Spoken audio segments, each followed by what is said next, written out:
Class 12, Chapter number 6, Determinant, R.D. Sharma, Exercise 6.4 का question number 31 है.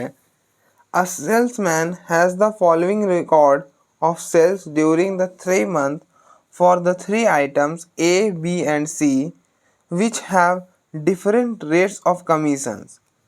मतलब एक सेल्समैन है, उसका रिकॉर्ड दिया हुआ है कि वो जैन के महीने में जो आइटम ए है उसको कितना यूनिट सेल किया, उसी तरह से जैन के महीने में बी आइटम्स को उसने कितना यूनिट सेल किया और जैन के महीने में सी आइटम को कितने यूनिट सेल किया. इसी तरह से फरवरी और मार्च के लिए दिया हुआ है. ठीक है, उसका जो जनवरी में टोटल कमीशन बना था वो 800 बना था. फरवरी के केस में उसका टोटल कमीशन 900 बना था और मार्च में इतना बना. ठीक है, तो हमसे पूछा है find all the rates of commission on the items A B and C by using determinant method.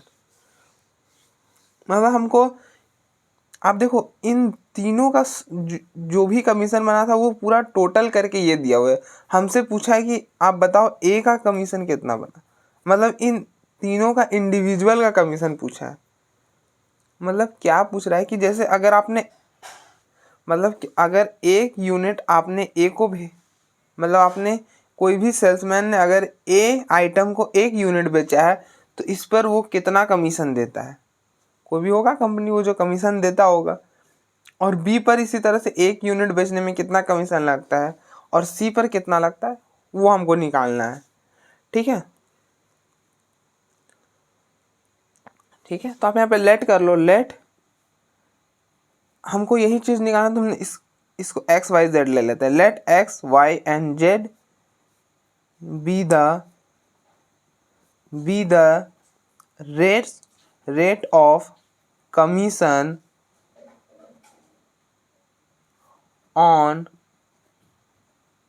on item A, B and C. तो हम क्या मान रहे हैं कि अगर कोई भी सेल्समैन ए आइटम का एक यूनिट बेचेगा, हमें नहीं पता क्या कि ए आइटम को एक यूनिट बेचने में हाँ वो जो कंपनी है वो कितना कमीशन देता, तो हमने चलो बोल दिया कि एक्स देता होगा. इसी तरह से बी आइटम अगर कोई सेल्समैन बेचता है एक यूनिट, तो हमने उसको बोल दिया कि चलो भाई इसका ये वाई का, मतलब जो कंपनी होगा इसको वाई कमीशन देता होगा. और इसी तरह से सी आइटम अगर वो बेचता होगा तो जेड कमीशन देता होगा. ऐसा हमने बोल दिया. ठीक है, तो अब देखो, तो आपके पास इक्वेशन क्या बचेगा. जनवरी के महीने में वो जो सेल्समैन था उसने एक के कितने यूनिट्स बेचे हैं, 90, और एक यूनिट पर कमीशन कितना है, एक्स है.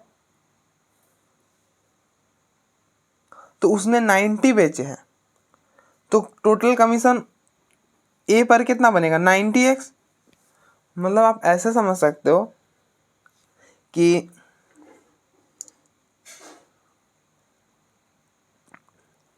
अगर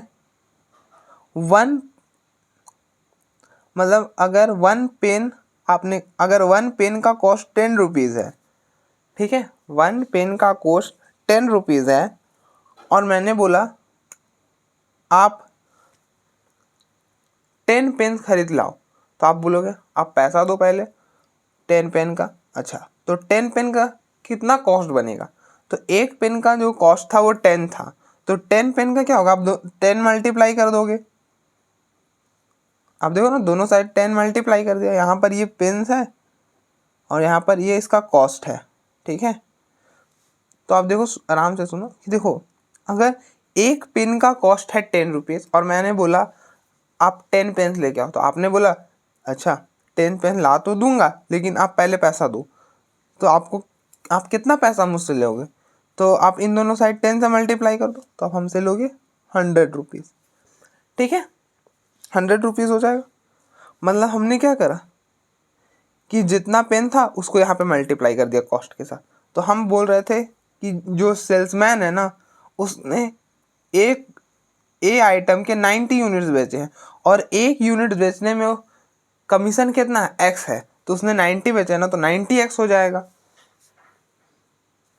अब देखो एक यूनिट पर जो सेल्स, अगर हम ए आइटम का एक यूनिट सेल करें तो एक्स कमीशन है, तो अगर हमने 90 यूनिट सेल करा है तो कमीशन क्या हो जाएगा, 90x हो जाएगा। आप सोचो ना कि हमने दोनों साइड मल्टीप्लाई कर दिया कि अगर एक यूनिट सेल करने पर हमको एक्स कमीशन मिल रहा है, एक्स कमीशन मिल रहा है और हमको 90 पे निकालना, तो हम ऐसा समझे कि हमने दोनों साइड 90 मल्टीप्लाई किया। एक तरीका तो ये है, और दूसरा तरीका क्या है कि आप सीधा सीधा समझो कि अगर एक यूनिट के लिए एक्स है और उसने 90 बेचा है तो 90x, ऑब्वियस बात है 90 हो जाएगा ना।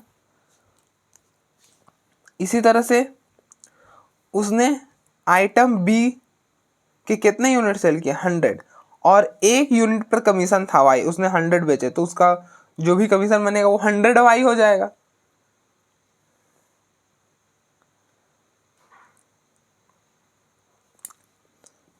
और प्लस 20z, और ये टोटल कमीशन जो बना उसका जनवरी के महीने में वो कितना बना था, 800। इसी तरह से इन दोनों के लिए भी इक्वेशन लिख लो, 130x plus 50y plus 40z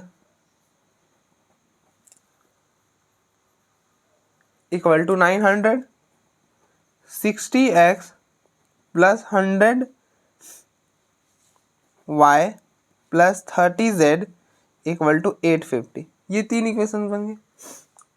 अब देखो अगर अभी आप सॉल्व करो ना तो थोड़ा सा लेंथी आंसर आएगा, तो आप क्या करो, एक एक जीरो हटा दो सब में से, ये हो जाएगा 9x plus 10y plus 2z equal to 80। यहाँ से भी आप देखो हम क्या करें, ये जीरो ये जीरो ये जीरो और ये जीरो कैंसिल कर देना, तो हो जाएगा 13x plus 5y plus 4z equal to 90 और 6x plus 10y plus 3z equal to 85। ठीक है, अब देखो यहाँ पे बोला है हम इसको सॉल्व करो लेकिन यूजिंग डिटर्मिनेंट मेथड, तो हमारे पास डिटर्मिनेंट मतलब क्रैमर्स रूल को यूज करके सॉल्व करना है।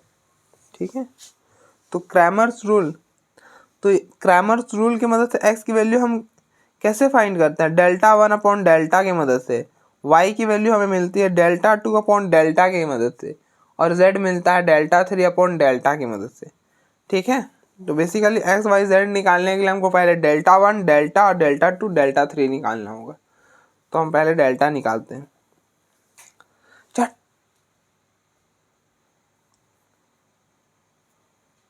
तो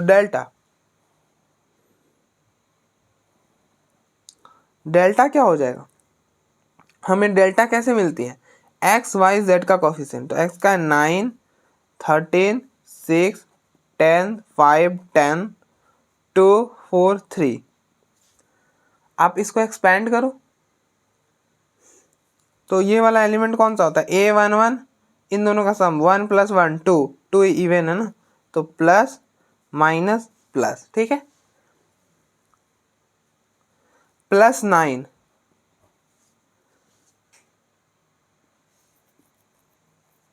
इस 9 के सामने वाला रो और सामने वाला कॉलम हटा दो, मतलब ये वाला हटा दो, और जो बचा उसका डिटर्मिनेंट, तो 5 इंटू 3 15 माइनस 10 इंटू 4 40 -10 इस 10 के सामने वाला रो और सामने वाला कॉलम हटा दो, 13 इंटू 3 39 माइनस 6 इंटू 4 24 प्लस 2 के सामने वाला रो और सामने वाला कॉलम हटा दो, 13 इंटू 10 130 माइनस 6 इंटू 5 30। ठीक है, तो ये हो जाएगा 9 15 माइनस 40, ये हो जाएगा 25 माइनस 25 माइनस 10 39 माइनस 24 हो जाएगा 15 प्लस ये हो जाएगा 130 माइनस 30, ये हो जाएगा 100, ठीक है। 25 को आप 9 से मल्टीप्लाई करोगे, ये होगा 225 माइनस 10 को 15 से करोगे 150 और प्लस 2 को 100 के साथ करोगे 200।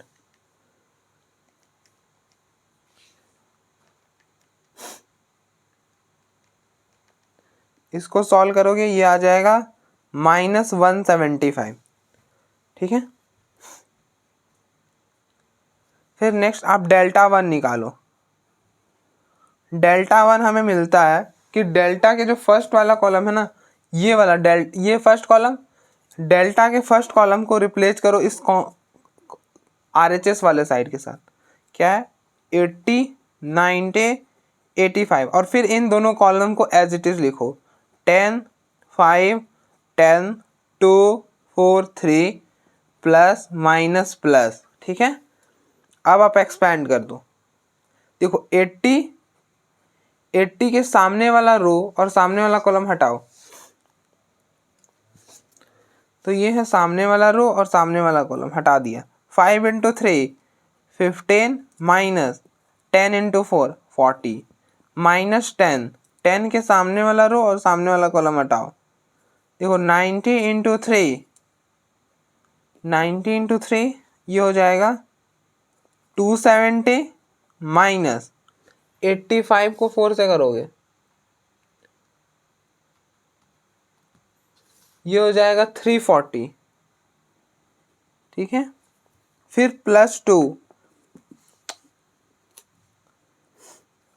+2 के सामने वाला रो और सामने वाला कॉलम हटा दो, ठीक है। और जो बचा उसका डिटर्मिनेंट, तो 90 × 10 900 माइनस 85 × 5 425, ठीक है। अब आप सॉल्व करो।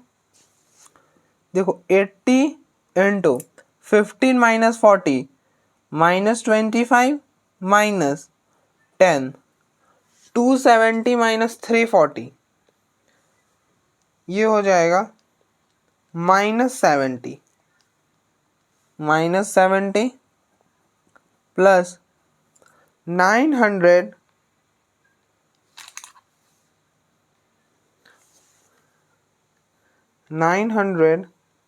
माइनस 425, ये हो जाएगा 425, ठीक है।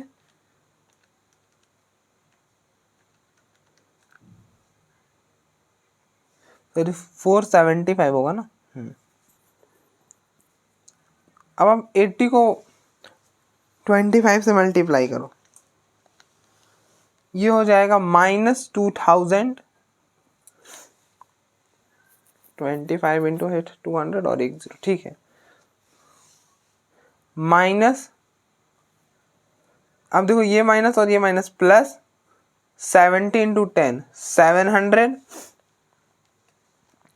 और फिर आप 475 को 2 से मल्टीप्लाई करो, ये हो जाएगा 950। तो फाइनली जो सॉल्व करके बनेगा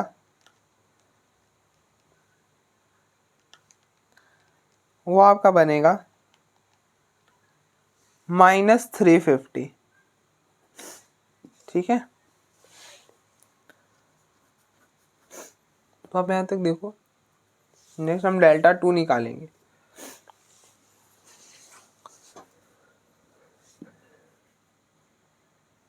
नेक्स्ट हम यहाँ पे डेल्टा 2 कैलकुलेट करेंगे।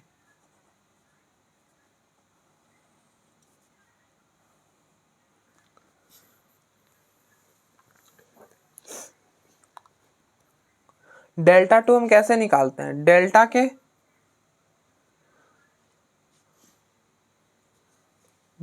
के फर्स्ट वाले कॉलम को इंटरचेंज करते हैं। मतलब डेल्टा है ना, इसके सेकेंड वाले कॉलम को इंटरचेंज करेंगे। किसके साथ? तो अब देखो इसके साथ, मतलब ये डेल्टा, आप पहले डेल्टा देखो और आप इतना याद रखो कि सेकेंड वाले कॉलम को इंटरचेंज करेंगे। तो मतलब फर्स्ट और थर्ड को एज इट इज लिखो, 9 13 6 2 4 3। अब देखो डेल्टा 2 में हम क्या करेंगे? डेल्टा 2 में हम इस सेकेंड कॉलम को इसके साथ इंटरचेंज करेंगे। तो क्या आ जाएगा 80 80 90 85, ठीक है, ये आ जाएगा। अब आप देखो यहाँ पे लिखो प्लस माइनस प्लस, फिर प्लस 9, तो 9, इस 9 के सामने वाला रो और सामने वाला कॉलम हटा दो और जो बचा उसका डिटरमिनेंट, तो 90 इंटू 3 270 माइनस 85 इंटू 4, 85 को 4 से हमने कहाँ पे मल्टीप्लाई करा, ये हो जाएगा 340, ठीक है, माइनस 80, इस 80 के सामने वाला रो और सामने वाला कॉलम हटा दो, 13 इंटू 3 39 माइनस 6 इंटू 4 24, ठीक है, फिर प्लस 2, 2 के सामने वाला रो और सामने वाला कॉलम हटा दो। अब देखो ये क्या होगा 13 इंटू 85, तो 85 को 13 से करो, ये हो जाएगा 1105, बीच में माइनस, और उसके बाद 6 को 90 के साथ, ये हो जाएगा 540, ठीक है। अब आप सॉल्व करो,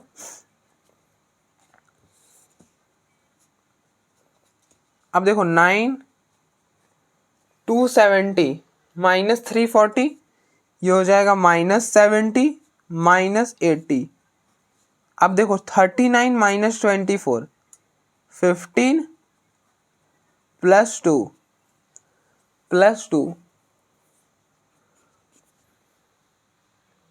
1105 माइनस 540, ये हो जाएगा 565। अब देखो 9 इंटू 70, 9 को 7 से करो, ये हो जाएगा 63 माइनस 630 माइनस 15 को 8 के साथ करोगे तो ये हो जाएगा 120 और फिर एक 0, तो ये प्लस 565 को अगर आप 2 से करते हो तो ये हो जाएगा 1130। सॉल्व करने में क्या बन जाएगा,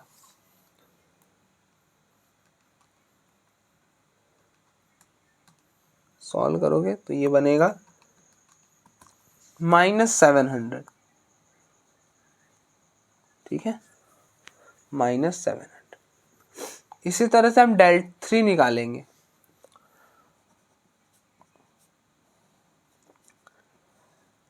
डेल 3 हमको कैसे मिलेगा, तो इस डेल्टा के थर्ड कॉलम को, मतलब डेल 3, हमको अगर डेल 3 निकालना है ना तो क्या करना होगा कि डेल्टा के थर्ड वाले कॉलम को इंटरचेंज करना होगा इसके साथ।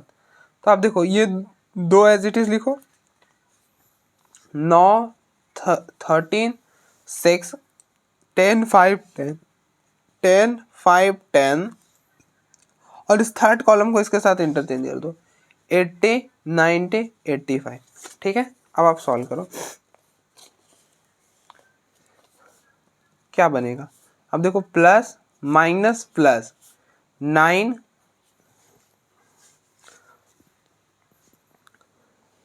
के सामने वाला रो और सामने वाला कॉलम हटा दो और जो बचा उसका डिटरमिनेंट, तो 5 इंटू 85,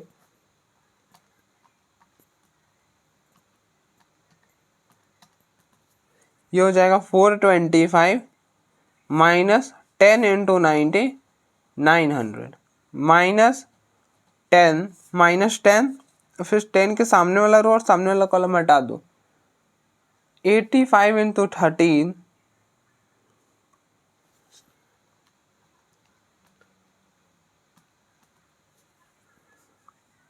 ये हो जाएगा 1105, बीच में माइनस और 6 को 90 के साथ, ये हो जाएगा 540, ठीक है ना। फिर प्लस 80 के सामने वाला रो और सामने वाला कॉलम हटा दो, 13 इंटू 10 130 माइनस 6 × 5, ये हो गया 30। ठीक है, अब आप सॉल्व करो। 425 में से माइनस करोगे, ये हो जाएगा -475 -10। अब देखो 1105 माइनस 440 करोगे, ये हो जाएगा 565 प्लस 80, 130 माइनस 30, ये हो गया 100। ठीक है, 9 को 475 के साथ मल्टीप्लाई करोगे तो ये आएगा 4 माइनस 4275, ये हो जाएगा -5650 और ये हो जाएगा 8000। ठीक है, फाइनली आप सॉल्व करोगे तो बनेगा -4275 माइनस 5650 माइनस प्लस 8000। ये सॉल्व करके आएगा -1925। ठीक है, तो अब देखो हमने डेल्टा, डेल्टा 1, डेल्टा 2, डेल्टा 3 सारे की वैल्यू कैलकुलेट कर लिए। अब हमें एक्स वाई जेड निकालना है।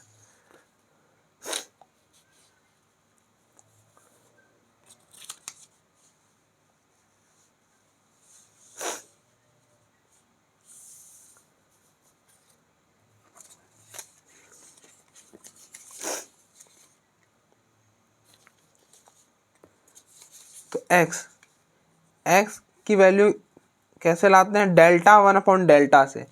डेल्टा वन आप देखो -350 है, -350 और अपॉन में डेल्टा, डेल्टा है -175। ठीक है, 2 आ जाएगा, कैंसिल करना 2 आ जाएगा। इसी तरह से वाई कैसे निकालते हैं, डेल्टा 2/डेल्टा। अब देखो डेल्टा 2 है -700 और डेल्टा है -175। अब देखो ये माइनस और ये माइनस कैंसल, 700 को आप 175 से दोगे, ये 4 आ जाएगा 4। z इक्वल टू डेल्टा 3/डेल्टा, डेल्टा 3 है -1925 और डेल्टा है -175। ये माइनस से ये minus cancel,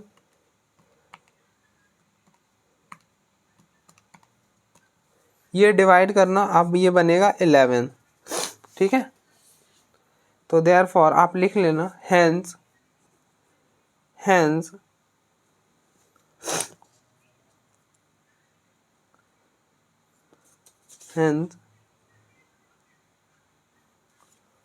2 4 and 11 are the rates of commission on item A, B and C when 1 unit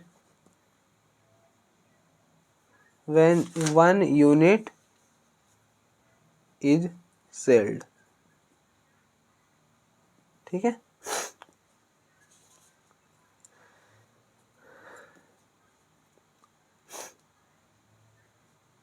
ठीक है,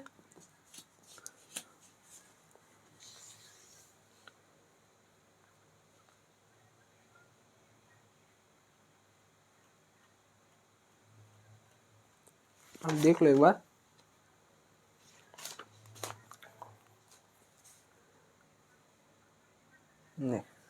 नेक्स्ट क्वेश्चन नंबर 32 है, an automobile company uses 3 types of steel.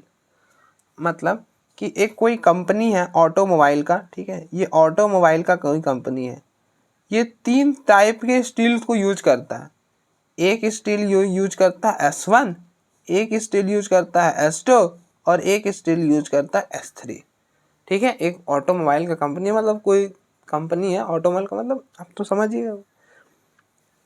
कि वो कार्स या फिर कोई बाइसाइकिल बनाता होगा, तो वो बाइसाइकिल और कार बनाने में 3 टाइप के स्टील को यूज़ करता है, S1, S2 और S3 for producing 3 types of car. अच्छा, यहाँ पे बताया हुआ कि अगर एक मोबाइल का कंपनी है जो 3 टाइप के स्टील को यूज़ करता है, S1, S2 and S3 for producing 3 types of car, मतलब 3 टाइप के कार बनाता है। एक कार है C1, C2 और C3। Steel requirements for each type of car given below. और फिर उस हर एक कार का रिक्वायरमेंट दिया हुआ है कि C1 में S1 स्टील का कितना रिक्वायरमेंट है, 2 टन्स रिक्वायर्ड है। C1 कार बनाने में S2 का रिक्वायरमेंट है 1 और C1 कार बनाने में S3 का रिक्वायरमेंट है 3 टन्स। आप टन्स भी लिख लो और अच्छा हो जाएगा, ठीक है। मतलब कि क्या हो रहा है कि एक कंपनी है जो 3 टाइप्स ऑफ मतलब कार बनाती है, 3 तरह का कार बनाती है, एक C1, C2, C3। उस कार को बनाने में उसे वो जो है कंपनी वो 3 तरह के स्टील को यूज करती है, S1, S2, S3। और उसके लिए जो एक कार बनाने का रिक्वायरमेंट है, एक कार टाइप C1 का बनाने का ये रिक्वायरमेंट है कि उसको 2 टन S1 चाहिए, 1 टन S2 चाहिए और 3 टन S3 का स्टील चाहिए।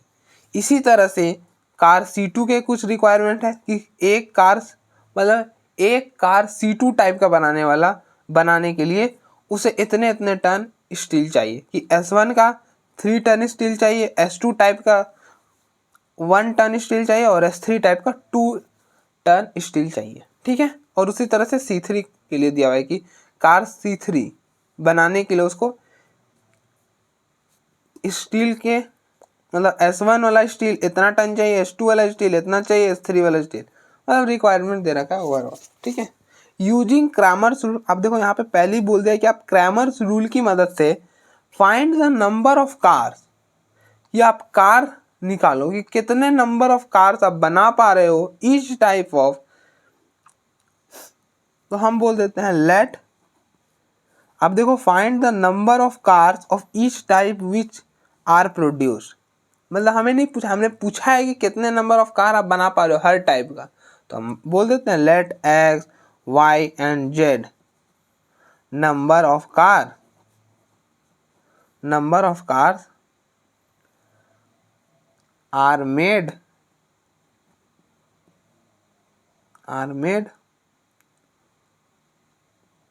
Of C1, C2 and C3 respectively, कि हमने X number of car C1 बनाया, C2 का कितने नंबर ऑफ कार बनाए तो Y, और C3 के कितने नंबर ऑफ कार बनाए Z। हमें नहीं पता, हमने तो पूछा तो हमने मान लिया कि चलिए भाई हमने X, Y, Z कार्स बना दिए हैं, ठीक है। लेकिन फिर और भी आगे कुछ बोला है कि find the number of cars of each type which are produce using, और कुछ यूज करना है कि 29, 13, 16 tons of steel of the 3 types respectively. मतलब कि आपको S1 स्टील का 29 यूनिट मतलब 29 टन ही यूज करना है, स्टील S2 का 13 टन ही यूज करना है, और स्टील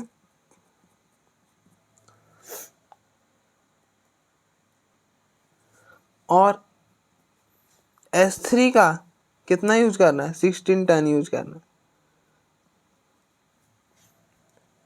ठीक है।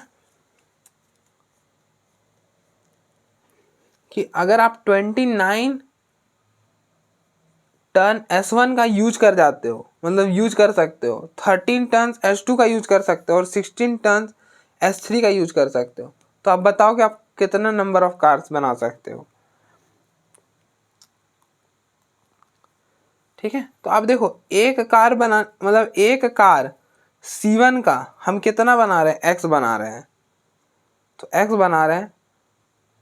तो अगर आप ऐसा देखो, अगर हम बोले हम एक कार बना रहे हैं, तो एक कार का ये दिया हुआ है डाटा कि अगर एक कार आप बनाते हो C1, तो उसमें आपको S1 का जो है ना 2 टन हमको 2 टन S1 का स्टील चाहिए। अच्छा, 2 टन S1 का स्टील चाहिए ना। अगर हम बोले हम C1 को टाइप C1 का जो कार है वो हम 3 बना रहे हैं, तो हमको कितना टन चाहिए होगा S1? तो आप बोलोगे 3 × 2, मतलब या तो आप 2 + 2 + 2 कर दोगे तो 6 आ जाएगा। मतलब आपने इसको क्या किया, 3 × 2। मतलब अगर हमको 3 कार बनाना तो 3 × 2। अगर हम 3 कार बना रहे हैं तो हमको S1 का कितना टन चाहिए, तो आपने क्या करा, इससे मल्टीप्लाई कर दिया 3 × 2। और हम बोल रहे हैं कि हम x बना रहे हैं, तो क्या हो जाएगा, आप इसको x से मल्टीप्लाई कर दोगे तो 2x प्लस, अब देखो C2 एक, मतलब टाइप C2 का एक कार बनाने के लिए हमको 3 टन चाहिए स्टील S1 का, और हम बोल रहे हैं कि हम Y कार बना रहे हैं टाइप C2 का, तो कितना टन चाहिए होगा, तो आप इससे इसको मल्टीप्लाई कर दो 3y प्लस, इसी तरह से C3 टाइप का जो हम कार है वो हम बोल रहे हैं कि हम Z बना रहे हैं, मतलब कि C3 टाइप का जो कार है उसको, उस एक कार को बनाने में 4 टन लगता है S1 स्टील, और हम बना कितना रहे हैं Z, तो ये हो जाएगा 4Z। हम बोलते हैं कि हम अगर C3 का कार बना रहे हैं 4 गो, मतलब C3 टाइप का जो कार है हम बना रहे हैं 4 गो, ठीक है, 4 गो बना रहे हैं, तो हमको S1, इस S1 स्टील का ज़रूरत कितना पड़ेगा, तो ऑब्वियस ही बात है 4 कार बना रहे हो ना, एक कार में 4 टन लग रहे हैं, तो 4 बना रहे हो तो 4 को आप 4 से गुना कर दो, मतलब आप 4 को 4 से मल्टीप्लाई कर दो, आप इससे इसको मल्टीप्लाई कर दोगे ना, यही तो करोगे ना, और आप कार बना रहे हैं कितना Z, तो आप इसको इससे और टोटल आपके पास कितना है S1 29। इसी तरह से ये हो जाएगा X, ये हो जाएगा Y, और ये हो जाएगा 2Z, और आपके पास टोटल स्टील S2 कितना है 13, फिर 3x + 2y + z = 16। I hope आपको ये वाला समझ में, मतलब अगर आपको नहीं आया तो हम एक बार और ट्राई करते हैं। चलिए हम S2 के लिए बात करते हैं, ठीक है। अब देखो S2 एक स्टील है, मतलब ये सेकेंड टाइप का स्टील है। हमको एक कार C1 टाइप के बनाने के लिए S2 का स्टील 1 टन चाहिए, ठीक है ना, ठीक है, 1 टन चाहिए। अगर मैं बोलूँ, अगर हमने C1 का कार, मतलब C1 टाइप का कार 4 बनाया है, तो हमको S2 स्टील कितना चाहिए। मैं पूछूं आपसे कि हमने C1 का कार, मतलब C1 टाइप का कार 4 पीस बनाया है, 4 पीस बनाया है, तो हम बताओ आप उसमें कितना टन यूज हुआ है S2 का, तो आप बोलोगे, आप इसको मल्टीप्लाई कर दोगे 4 को 1 के साथ, तो बोलोगे 4 टन, ठीक है। लेकिन आप देखो, आपने कितने कार्स बनाए हैं C1 टाइप के X, तो आप इसको X से मल्टीप्लाई करोगे ना, X प्लस क्यों आया, क्योंकि आप देखो S2 का हमको दे रखा है कि हम जो S2 स्टील है ना उसको 13 टन से, मतलब टन से यूज कर सकते हैं एग्जैक्टली, उससे ज़्यादा या कम नहीं कर सकते। तो कुछ कार हम तो ऐसा कुछ करने की कोशिश करें कि हम कोई भी स्टील मतलब वेस्ट ना जाए, क्या मतलब आप ऐसा मत करो कि मतलब हम ऐसा कुछ फिक्स करना चाह रहे हैं XY की वैल्यू कि ये जो सारा स्टील है ना सारा का सारा यूज हो जाए। कोई भी कंपनी ये थोड़ी चाहेगा कि वो कार बना रहा है और पता चला कि 2 टन इसका बच गया, 3 टन इसका बच गया और 4 टन इसका बच गया, मतलब कुछ क्वांटिटी ऑफ स्टील बच गए, तो वो वेस्ट हो जाएंगे ना। तो ऐसा तो कंपनी नहीं चाहेगा, वो तो लॉस में चला जाएगा। इसलिए वो चाहेगा कि मेरा जो सारा स्टील है ना वो सारा यूज हो जाए। वो हाँ कुछ इस तरह से वैल्यू सेट करना चाह रहेगा कि उसका जो सारा वो स्टील यूज हो जाए। तो हम वही तो यहाँ पे कर रहे हैं, X और Y Z, मतलब यही तो निकालेंगे कि वो X नंबर ऑफ कार इतना बना दो, मतलब C1 टाइप का कार, मान लो X की वैल्यू आ गया 2, तो वो 2 कार बनाओ C1 टाइप्स का, 3 बनाओ C2 टाइप का और 5 बनाओ C3 टाइप का। हम एक आर्बिटरी बात कर रहे हैं, मतलब कि हमें पता नहीं कि X और Y की वैल्यू क्या आएगी, लेकिन हम ऐसी मान बता एग्जाम्पल दे रहे हैं, ठीक है आपको, कि वो C1 टाइप का 2 कार्बन आता है, C2 टाइप का 3 और C3 टाइप का 5। इससे क्या होगा, मतलब ये जो XYZ की वैल्यू मान लो ये बताएगा कि ये जो आप इतने नंबर ऑफ कार्स बना दोगे ना, C1 टाइप C3 और मतलब टोटल ये जो भी है आएगा, उस हिसाब से आप बना दो, इसका इतना बना दो, इसका इतना इतना, तो आपका जो सारा स्टील है ना वो यूज हो जाएगा और आप बिना सॉल्व कुछ किए कार ऐसे बना, वेस्ट हो जाएगा स्टील। तो कंपनी ऐसा बिल्कुल नहीं चाहेगा, इसलिए हम ऐसा करें, ठीक है। तो आप देखो H2 मतलब C1 कार, मतलब एक कार C1 टाइप बनाने के लिए H2 का 1 टन चाहिए, C2 को बनाने के लिए H2 का 1 टन चाहिए। तो और हम बना कितना रहे हैं y, तो इसको y से मल्टीप्लाई कर दिए, और H2 मतलब C3 को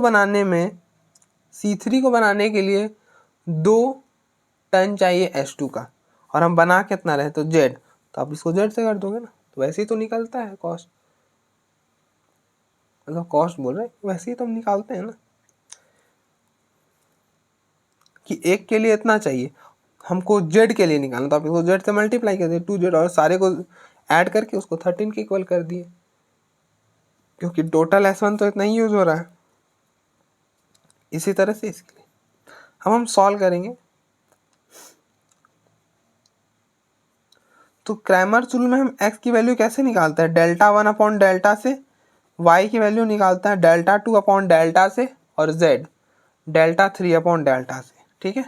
तो हमको पहले डेल्टा 1 डेल्टा 2 डेल्टा 3 की वैल्यू निकालनी होगी।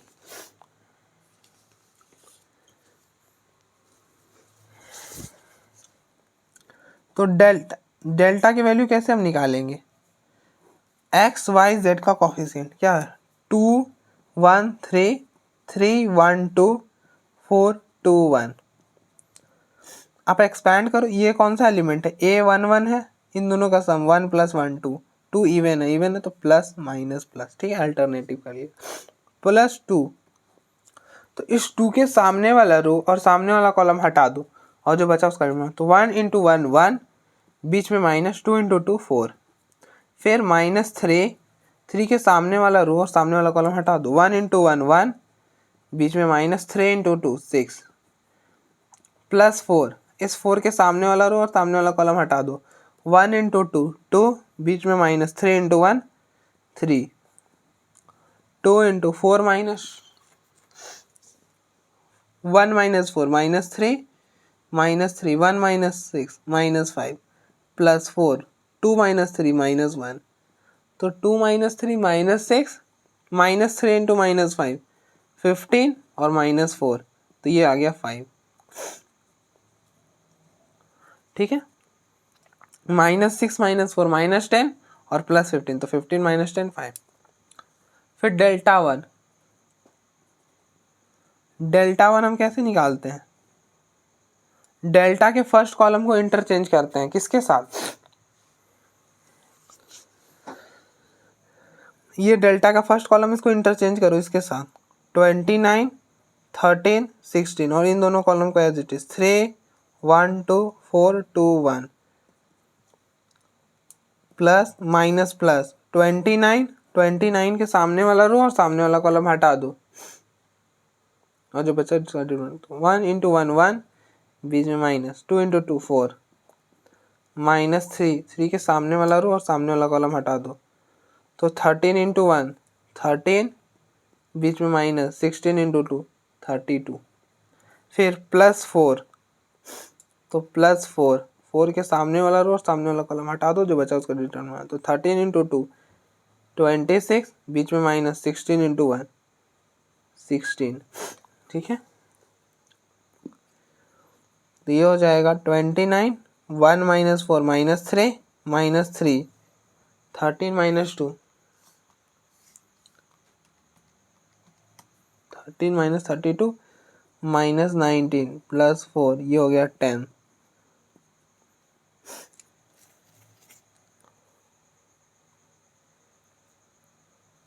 तो अब देखो 29 को 3 साथ करोगे, ये हो जाएगा 87 -87 प्लस 19 को 3 के साथ करो, 57 प्लस 40, सॉल्व कर लो।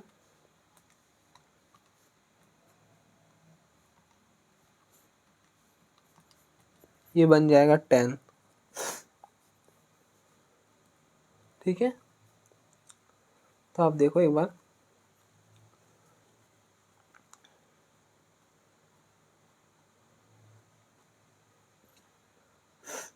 डेल्टा 2 और डेल्टा 3 हम नेक्स्ट पेज में कैलकुलेट कर रहे हैं। तो आप देखो यहाँ पे बस ये वाला देख लो कि डेल्टा 2 क्या होगा। डेल्टा 2 आपको कैसे मिलेगा,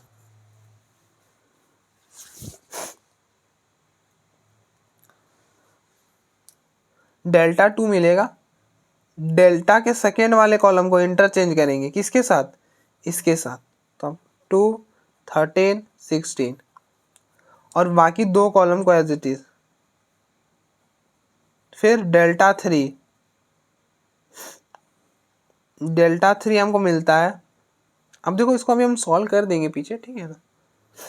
अब बस थोड़ा सा देख लो, डेल्टा 3, डेल्टा 3 हमें कैसा मिलेगा, डेल्टा के थर्ड कॉलम को इंटरचेंज करेंगे इसके साथ, तो ये इंटरचेंज करो और जो इंटरचेंज किया है ना बस उसको लिखो, मतलब इसको इसके साथ इंटरचेंज किया, बाकी दोनों को एज इट इज लिखो, 2 1 3 3 1 2।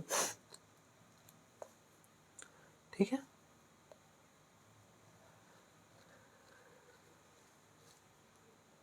और हम इन दोनों को नेक्स्ट पेज में इवेल्युएट कर दे रहे हैं। ठीक है,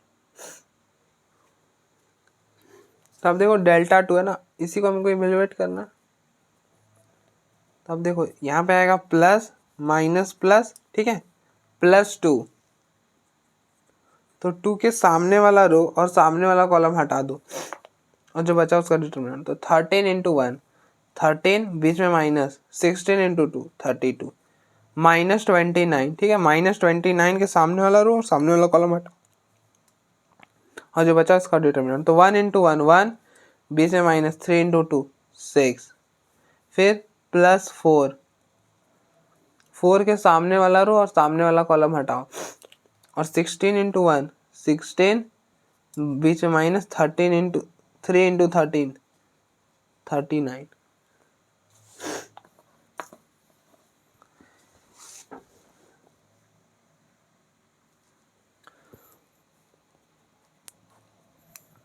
थर्टीन इंटू -32, ये हो जाएगा -19, -19 -29, 1 -6 -5 +4 16 -39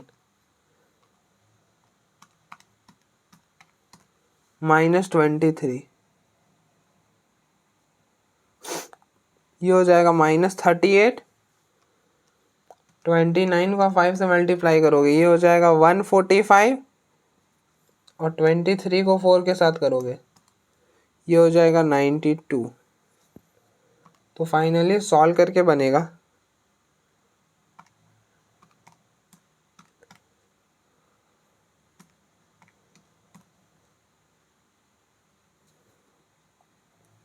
जीरो बन जाएगा। डेल्टा 3, इसी तरह से डेल्टा 3 कैलकुलेट करो। यहाँ पे प्लस माइनस प्लस,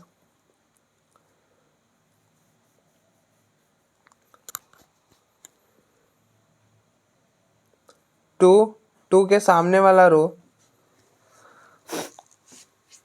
और 2 के सामने वाला कॉलम हटा दो और जो बचा उसका डिटरमिनेंट। तो 16 इंटू 1 16, बीच में माइनस, 13 इंटू 2 26, फिर -3 के सामने वाला रो और सामने वाला कॉलम हटा दो, 1 इंटू 16 16, बीच में minus, 3 into 39 sorry 3 into 13 39 plus 29 के सामने वाला रो और सामने वाला कॉलम हटा दो, 1 इंटू 2 2, बीच में माइनस, 3 इंटू 1 3।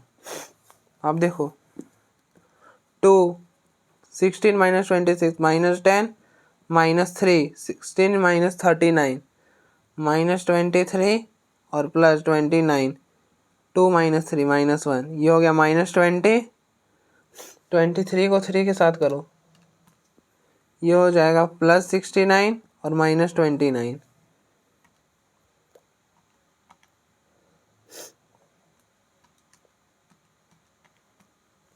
ये हो जाएगा 20, ठीक है। तो डेल्टा 3, अब याद रखो डेल्टा 2 की वैल्यू 0 है, डेल्टा 3 की वैल्यू 20 है। हम वापस उस पेज पर आ रहे हैं।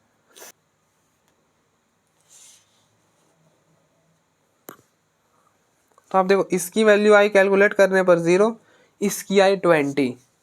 एक्स की वैल्यू कैसे निकालते हैं, डेल्टा 1 अपॉन डेल्टा, डेल्टा है सॉरी डेल्टा 1 है 10, डेल्टा है 5 2, तो x2 हो गया। Delta 2 upon delta 0 upon 5 0, delta 3 20 upon 5 4। अब देखिए कि आप C1 टाइप का 2 कार बनाओगे, C2 टाइप का कोई भी कार नहीं बनाओगे क्योंकि लॉस हो सकता है स्टील का, और C3 टाइप का 4 कार बनाओगे, ठीक है।